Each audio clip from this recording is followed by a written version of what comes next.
সালাতের আবিধানিক অর্থ কি? দোয়া। সালাতের আবিধানিক অর্থ দোয়া, আল্লাহর কাছে দোয়া করা।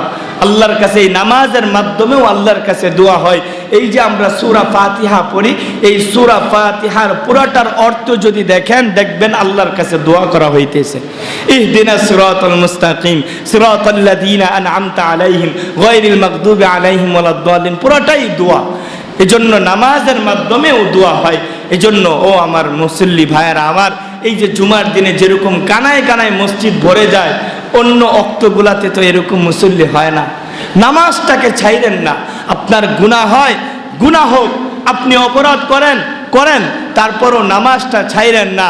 যখন আপনি নামাজের প্রতি এরকম আগ্রহ থাকবে, আপনি নামাজকে পাবন্দের সাথে আদায় করবেন, তখন ওই নামাজের উসিলায় আপনার সমস্ত অপরাধগুলো আস্তে আস্তে দূর হয়ে যাইব।